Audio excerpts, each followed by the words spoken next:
Okay, be honest with me. How many times have you woken up a little bit late, skipped breakfast, grabbed a cup of coffee, and then just headed straight out for the day to work or uni or whatever it is that you needed to do for the day? And you feel great at first because you've got this huge like caffeine buzz, but then later on, like 2, 3 p.m., your energy starts to crash. And then by the late afternoon, you might have some cravings or you're super hungry when it comes to dinner. There's plenty of research which shows if you can get a balanced breakfast in the morning, it's gonna help you so much, not only with your energy, but also with your mood throughout the day. If you wake up and you are busy from the moment you open your eyes until the moment you leave the door, these meal prep breakfast options are gonna be fantastic for you.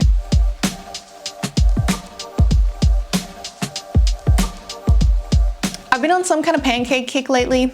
I don't know what it is, but I've been making some kind of variation of banana pancakes so often. These spinach pancakes are nutrient dense, and because of the sweetness of the banana, you're actually not gonna notice that you're eating a vegetable in your sweet breakfast. First up, we're gonna take our spinach and a tiny bit of water and put that in our NutriBullet or blender. And I'm just gonna blend that up first so it doesn't take up as much space in the blender when I'm putting the other ingredients in after. Now I'm going to add my rolled oats, 3 eggs, or you can use a flax egg if you want a plant-based option, 1 ripe banana. The more ripe the banana is, the sweeter it's going to be. Cinnamon, vanilla, salt, and nutmeg. Blend this again until you get a smooth consistency. Now this amount of ingredients is gonna make you 2 servings.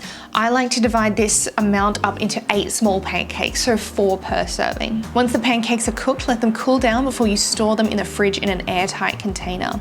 And when you're ready, you can pull them out in the morning, top them with some high protein Greek yogurt, some berries, and maybe even some nuts or some seeds or some nut butter.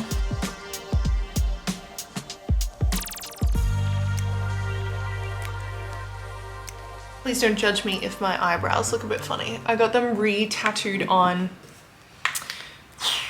what was that, 9 days ago? And so they're at that stage where they're starting to flake. I'm gonna serve up some of these, and I decided to put spinach in them because spinach is actually jam-packed full of nutrients. It's so great for your skin, and it's actually one of the best dietary sources of magnesium that you can eat as well. We also have some protein in here from our eggs. Okay, so here's my little meal. I've got 2 of the pancakes because I literally just ate one before when I was filming, so I'm just having 2.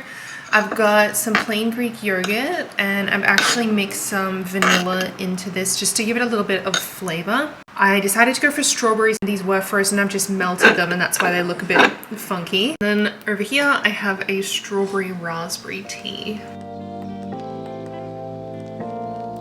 By the way, check the description box if you want links to these recipes. I'll put them all on my website. In this banana bud smoothie, I'm gonna include some local raw honey and also some bee pollen, which is fantastic for helping your immune system and your energy. Now, if you want to meal prep a smoothie, basically the easiest way is to do ingredient prep and to throw it all in the freezer. To make our smoothie prep, for each one, we will need half a banana chopped, half a small zucchini, which has been peeled and chopped,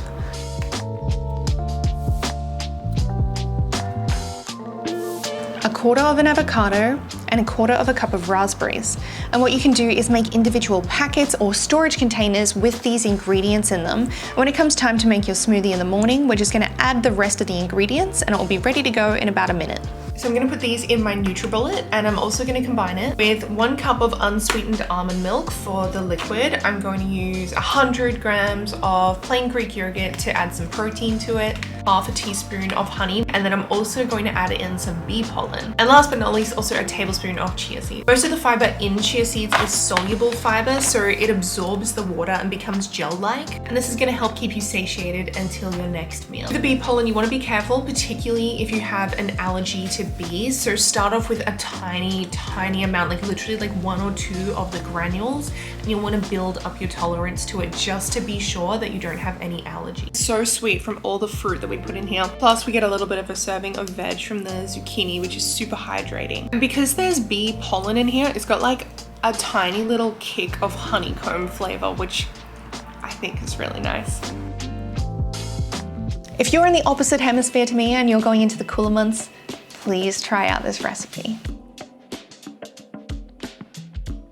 This spiced chai quinoa bowl tastes kind of like a chai latte. It's a creamy and comforting breakfast, which also includes cinnamon, nutmeg, and cardamom. So it's going to be a really flavorful breakfast option, which you can store in the fridge overnight. Because I'm making it with quinoa flakes, it's also celiac friendly. If you would prefer to though, you can definitely swap out the quinoa flakes for rolled oats or quick oats. Start by placing your almond milk in a small saucepan over a medium heat, and then we're going to add in 2 chai tea bags, some cinnamon, nutmeg, cardamom, and a pinch of salt. Now let this cook on its own for 2 to 3 minutes. Once it's cooked for a little bit, remove the tea bags and add in your quinoa flakes and 1 tablespoon of protein powder for every 1 serving that you're making. I wanted to say thank you to ATP Science for sponsoring this portion of the video. I've been making so many recipes with their no whey protein. It's a collagen protein, which means it's highly bioavailable and it's been broken down into an absorbable form for your body. This means better, quicker absorption and less digestive upset.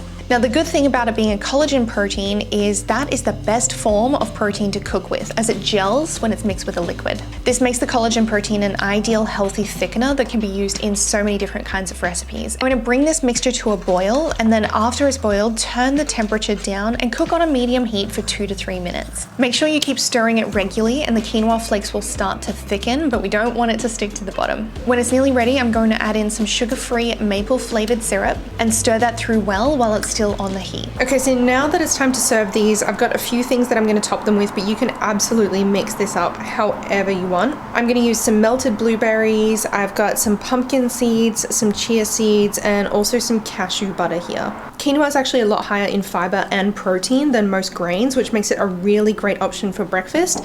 And we've put cinnamon in there too, and cinnamon's a super powerful antioxidant and it has anti-inflammatory properties. I hope you get a chance to try out some of these breakfast recipes. Feel free to tag me on Instagram if you end up making any of them, and I'll catch you in my next upload.